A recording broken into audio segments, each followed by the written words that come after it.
السلام عليكم ورحمة الله تعالى وبركاته.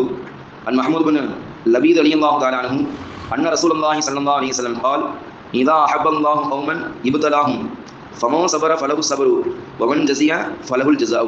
رواه அஹ்மது ஷரீஃப். அண்ணல் பெருமான ரசூலுல்லாஹி ஸல்லல்லாஹு அலைஹி வஸல்லம் அவர்கள் சொல்கின்றார்கள், அல்லாஹ் ஒரு நபரை, ஒரு குடும்பத்தாரை, ஒரு கூட்டத்தாரை நேசிக்க நாடினால் அவர்களுக்கு அல்லாஹ் இப்திலாஹும் சிரமங்களில் அவர்களை ஆழ்த்தி சோதனை செய்வான். அந்த சோதனையை யார் கொடுத்திருந்து, யார் அல்லாஹ்வுக்காக வேண்டி இந்த சோதனையை கொடுத்தது ரப்புதான், இந்த கஷ்டங்களை கொடுத்தது ரப்புதான், இந்த தாமதத்தை கொடுத்தது ரப்புதான் என்று யார் பொறுமை காத்து அல்லாஹ்வுக்காக வேண்டி காத்திருக்கிறாரோ அல்லாஹ் ஃபமன் சபர ஃபலஹு சபரு, அவர் பொறுமை காத்ததுக்கு உண்டான நன்மையும் கிடைத்துவிடும், மிகப்பெரிய கூலியும் எழுதப்படும், மிகப்பெரிய வெகுமதியும் பெறுவார்.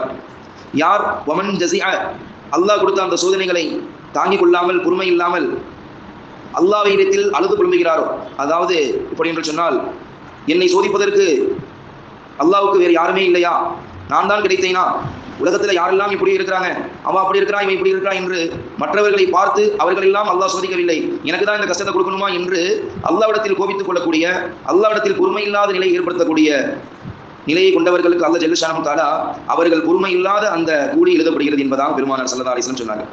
அல்லாஹ் நம்மை சோதிக்கிறான் என்று சொன்னால் அந்த சோதனைக்கு பிறகு மிகப்பெரிய வெற்றியை அல்லாஹ் வைத்திருக்கின்றான்.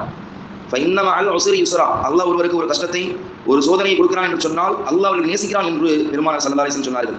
அல்லாஹ் ஒருத்தருக்கு ஒரு நோயை கொடுக்கிறான் என்று சொன்னால், ஒரு காய்ச்சலோ சளியோ ஜுரமோ ஏதாவது ஒன்று அவருடைய வாழ்க்கையில் ஏற்படக்கூடிய ரீதியில் அல்லாஹ்வுடைய பாவத்தை மன்னிப்பதற்காகவும், இதைவிட சிறந்த ஒரு வாழ்க்கையை தருவதற்காகவும், அல்லாஹ்வை நேசிப்பதின் காரணமாக தான் இது போன்ற சிரமங்களை, சோதனைகளை அல்லாஹ் தருகிறான்.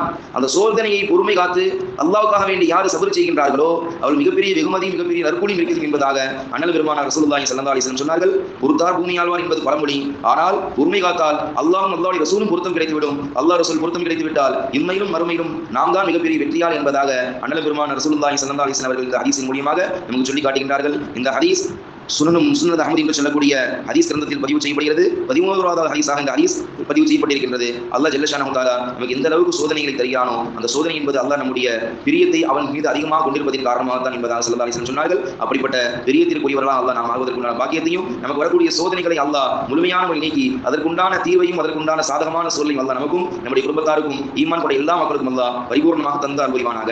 ஆமீன் யா ரப்பல் ஆலமீன். சுப்ஹானல்லாஹி பிஹம்திஹி சுப்ஹானல்லாஹும்ம வ பிஹம்திக அஷ்ஹது அல்லா இலாஹ இல்லா அன்த ونستغفرك ونتوب إليك. آمين آمين. سبحان ربك رب العزة عما يصفون وسلام على المرسلين والحمد لله رب العالمين. صلى الله على محمد صلى الله عليه وسلم.